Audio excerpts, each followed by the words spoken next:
And now we're going to move on to the Black Sky News Legion weekly section of the show. So, right off the bat, you know what we do. First off, let's address the fact we've rebranded, of course. We have, so if you notice on the screen, you see Black Sky Legion. In the Discord, it's Black Sky Legion. In the YouTube, Black Sky Legion. Twitch, Black Sky Legion. The Gmail is www.blackskylegion.com or at gmail.com.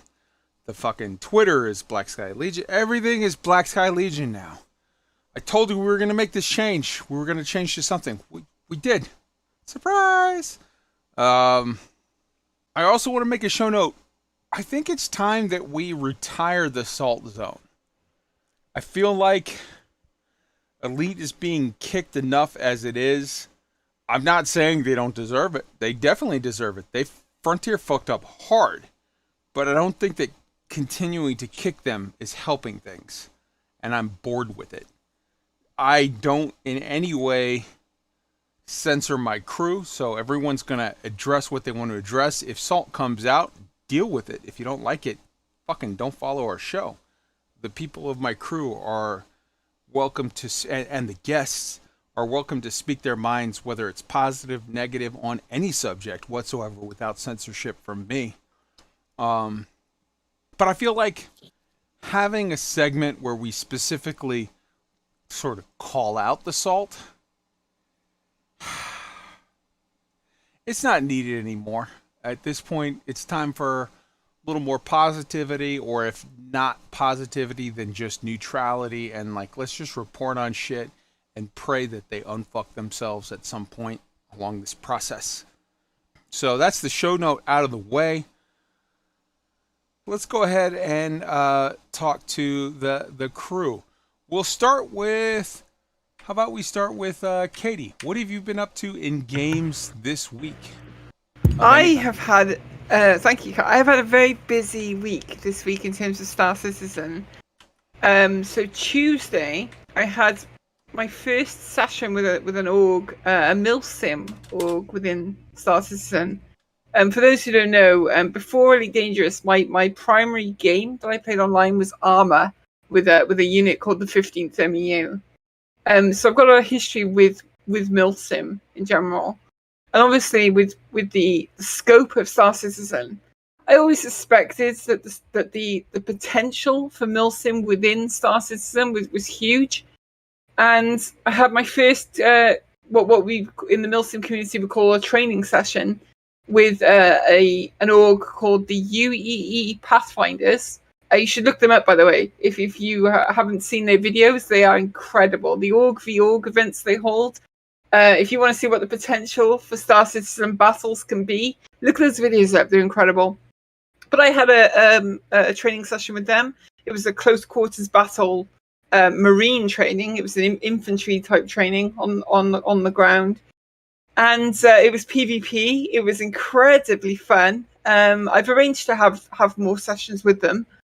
And it highlighted to me that that my suspicions were correct. The potential for milsim within Star Citizen is there, and they were so organized too. They had dropship crews to bring us down. They had a team in orbit at the comm relay to shut it down so that none of us got crime stats while we were killing each other. It was very impressive. Then on Wednesday, I was on the Captain's Table, the podcast hosted on the Astropub channel. I was appearing alongside Mechanic Man, who some Elite Dangerous commanders may recognise, and Enterprise. And it was a panel talking about Elite Dangerous commanders that have since moved to Star Citizen. And it was a lot of fun to be on. I'm very, very grateful for Paul for inviting me on. That has been my week in gaming, Kai. All right, why don't we jump over to Tweaked? All right, well, in gaming, I've played zero Elite Dangerous other than getting on and cleaning up some squadron things from time to time. I've started my run through Mass Effect 3, the remastered version, and having a great time with that still. But I was having an interesting conversation earlier today with some Elite Dangerous friends whom still think of Star Citizen as being pay to win. And I was actually debating it with them and I used to think of Star Citizen as pay to win as well. And since I've been studying it, researching it, watching all the vids, talking to all the people that have been playing it for so long, I've kind of changed my mind on that. To me, Star Citizen it doesn't give you a huge advantage to get that the big ships or a lot of money to start with. It doesn't. In Elite Dangerous, a lot of the gameplay revolves around the grind to get objects, to get your ship, to get the engineering. In Star Citizen, I think it's more or less not a grind to get something, but it's about the gameplay that you're going to participate in.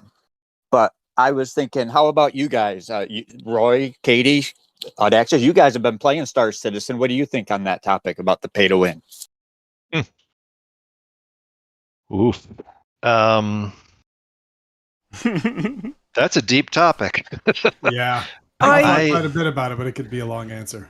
I don't think it is pay to win. I don't think it is purely because of the fact that everything that can be bought with credits can be earned in game, and a lot of the more expensive ships that you see, they require like a crew of X number of people to make them work effectively. A single player could not buy a hammerhead, for example, and then jump into the game and be extremely effective with that ship. They would require an entire crew of people to make that ship work for them. 100%. Yep. Right. And I actually used your video that I saw this morning, Katie, as an example. You've been playing Star Citizen for what, maybe a month at this point? That's about right, yeah. And you already had a ship, you had your guns, you were having some emergent, amazing gameplay, EVA and doing all kinds of different things. And to me, you can do that so quickly. And I mean, in Elite Dangerous, really, what can you do in your first week or two in game? You're lucky to be able to jump a couple systems from where you start, really. So to me, it's not pay to win, in my opinion, anymore. Go ahead, Katie. Oh, I was going to say that a big difference between the two in regards to exactly what you just mentioned, Tweaked, is that if I introduce another player to the game, which I have done now, a bunch of people at Skunkworks have been introduced to the game as a result of my videos or as a result of my recommendation, I can send them, like in-game with an in-game app that exists, I can send them credits to get them a ship started. I can give them a gun if they need to do some ground combat. I can just say, here's a gun, have a gun. The potential for existing players to bring new players into the game, just purely on if they've only got the starter package, if they've only got one of the $45 ships, I can still help them get into the game, get their first better ship, give them the weapons and equipment they might need to get started. You can do a lot very early in Star Citizen. I think I'd like to hop in with my view on Tweak's question. Is Star Citizen pay to win? The answer very clearly is no. It is not pay to win. Now, it is pay to advantage. And I don't like that. I'll be honest. I don't like that. Me personally, I have feelings against that. However,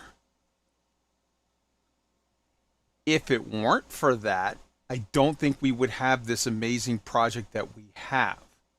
So, Star Citizen is pay to advantage, or pay to skip the grind of however X amount of hours to pay for Y ship, okay?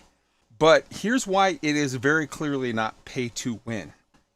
If I'm some fucking Saudi baller who buys an Idris or a Hammerhead or whatever, and then I think, look at me, I'm the fucking man, I've got this ship that is unbeatable, and I go out solo, I'm gonna get eaten alive. Because the fact of the matter is if you don't have the proper crew and don't have the proper understanding of what an Idris is and how it operates, or what a Hammerhead is and how it operates, you are going to get fucked. You are going to lose that shit It is going to get stolen from you. It is going to get blown up from underneath you. You are going to lose it. Now, yes, if you know what you're doing and you're smart, you can use the advantages of the pay for it in cash and, pay to advantage or pay to skip grind.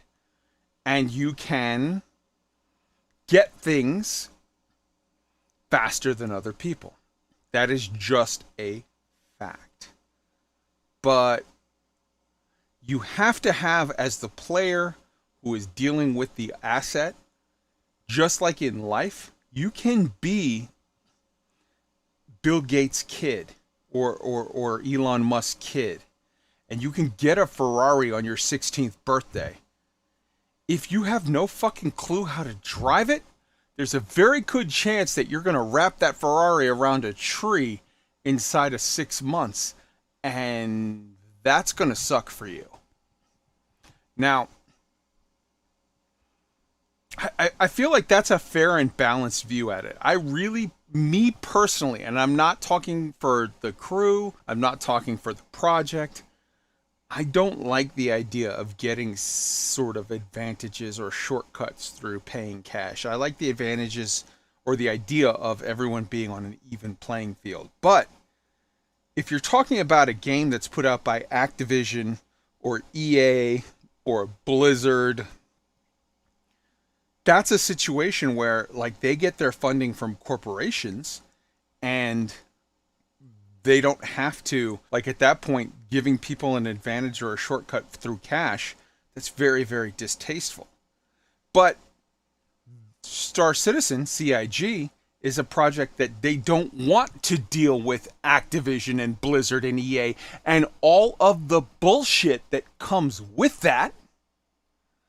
So as a result, they went a different way, and it has its pluses and minuses. Let's be adults here. Let's be grown-ups for a second and accept the fact that everything in this life is a choice and a balance of pluses and minuses. This path has these advantages and disadvantages. That path has these advantages and this disadvantages. And you have to pick one. And I think that of all of the sins of the quote-unquote baller shortcut of getting an Idris or a Hammerhead with pay to advantage, those sins and hassles and bullshit and fucking stupid ass loot packages and people fucking forcing you to put out a product when it's not done yet and screwing over your backers and this, that, and the other, that comes with dealing with an EA or an Activision or a whoever. Those sins far outweigh the sins of this guy over here got an Idris and I got a Mustang. Guess what? Give me 6 fucking months. I will build that Mustang into an empire and I will come for his fucking Idris. Fight me if you disagree. Next up. Ooh-ah. Who's got an opinion? I could just add 2 things. Oh, sorry, Roy, you go first. Go ahead. Yeah, I agree with Kai. It's a system that I don't like, but I think it presents, for me, it presents two things in addition to what Kai said, which I agree with. The first is in my experience in Star Citizen recently, which is what all I have been head over heels for the past couple of weeks, and Katie can testify to that firsthand. One of the ironies to me is that system, I think all the knowledge of the specific detailed mechanics that you would get naturally and organically on your way to earning that ship, you then have to play catch up if you buy it with cash. So it can be, I don't know, depending on your experience with the game, it can be kind of self-defeating because you would be better and you would get that ship in your hands the moment that you really know how to use it. And the other is that it's just this weird consequence of that financial model. I don't see any other viable asset in game for CIG to offer that people would pay money for other than the ships. The combat is cheap, it's affordable, and it's the one trump card they have as far as a reliable asset to offer in the absence of being a publicly traded company. And at the end of the day, even if you buy the biggest ship in the world, if you suck at the game, the second you're on foot, you're going to get hosed anyway. But yeah, I see it as a unfortunate but unique and strange consequence of the financial model they chose to operate on. Anybody else have anything they want to add to Tweak's comment? Yeah, I'll jump in. I've been watching. We got a lively conversation going on in Twitch about this topic. This has sort of lit the board up. We've got things rolling in from Crazy Shark 048, MGL 1206 versus Eric, JTAC Panda, Shale 601. I mean, I'm Yoke 24, Aegis Ind. A lot of what they've said has been rolled up in some of the comments that have been mentioned, but they're all pointing out various ways where the reality of having a large ship maybe departs from what people think about when it's, let's say, from our filter in Elite, you get handed a big ship. There's even more hurdles you have to overcome with, as has been mentioned, the crew. You can't just, like, if you don't put someone in the turret, it doesn't work. So you're flying around solo in your big ship and you've got the nose gun maybe, and otherwise you've got nothing. You have to do repairs. Those cost lots of money. You've got ammo. Like, there's a lot of other factors they've put in that really drive you to have the community around you supporting you in this big ship. The other thing I was going to add, though, is in practice, what I've seen is not people rolling in with their giant ship and playing Dr. Evil and trolling everybody or ganking everybody. What I've seen is the people that have the resources, and if you follow the global chat and type into the global chat and you're trying to ask questions and get things done, they're actually very helpful, and they'll loan you ships and they'll trot their ship out and ask for people to jump on, and you have a neat emergent experience with that. I would almost call it pay to enable. Like, the people that I've seen who've put in real money and bought big ships are actually serving as ambassadors for the game. They're not rolling in and trying to, like, kick over everybody's sandcastle. They're helping people build the castles and inviting people into their castle and get to shoot the arrows out the turret and all that. So I think the reality of it is maybe very different from the hypothetical or academic view of trying to imagine it through maybe the filter of having played other MMOs or Elite or other games like that. Right on. Let's roll on. Roy, what'd you do this week? Yeah, two things. Had a great time in No Man's Sky, and we're going to touch on that in a future segment here later in the show, so I won't jump into that now. In Star Citizen, I've been having a blast with my Asperia Talon, just rocketing my way up the bounty hunting reputation board. I am loving that ship in bounty hunting and decoupled mode. That is all kinds of fun. Then I guess the third thing I'd say is, looking at a couple of the stories that have come out this week in Galnet has me, like, there's a few things that have sort of tugged on me from Elite in the last 6 weeks. The one was the sort of the misstep of maybe they fixed planetary tech, but like looking at some of this stuff about the Fire God cult, say that 3 times, had me thinking, like, man, I wish I was kind of involved in that. I've still got an eye towards some aspects of the game, getting a bit more fixed, and I don't think it's going to take much to pull me back into my expedition if a few things get fixed there. So I still got my eye on that. First off, I want to say Fargod cult, Fargod cult, Fargod cult. Haha, I'm not drunk. Next, I would like to say what I did this week. Everybody saw it. I interviewed some CIG employees. That I posted 2 different interviews. One yesterday, one today. The one today had the fixed audio. I'm not going to go into explaining it all, but the short version is I'm an idiot. It's entirely my fault. The audio got screwed. I thought that, like, this was the cleaned up version, and I just trusted because it's like my audio guy is so good. I was like, well, he says this is fine. I'm sure it's fine. It doesn't sound fine to me, but I'm an idiot. What do I know? So I posted it, and then he listened to it, and he was like, dude, that's the wrong thing. You posted the output that was what you supplied to me when you tried it with your shitty capabilities. I made it way better. And then he linked again to the place where it was, and I was like, oh, I pulled the wrong file. So there is a 2-hour interview with myself and Witchcraft, rather, and Wiley Kine to XCIG employees that we go into detail about the Star Citizen project, the good, the bad, and the ugly. It is cool shit. And I've been having so much fun playing No Man's Sky, including a little thing we're going to talk about later where I played some of No Man's Sky with Earth Serpent and Tweaked and Roy, and we had a good time. And I swear to God, I did not run ahead and shoot everything while they were up at the first room. That didn't happen. Don't believe it. Audax, what have you been playing this week, brother? Well, you kind of outed me earlier, Kai. I have been head over heels for Star Citizen. It's captured a lot of my imagination. I hate to overuse the term elite refugee because I have not abandoned my first love, but that has taken up all my time. I was graciously gifted No Man's Sky by a very generous person. I've got to dip a little more time into that. I want to start contributing to the Black Sky Legion base there, but for now, the Star Citizen has just consumed my attention.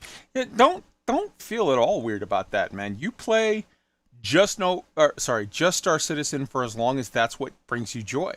And the second that you personally feel the tug for Elite or the tug for No Man's Sky or a different game, you play that. Like, oh, it's a lot of joy.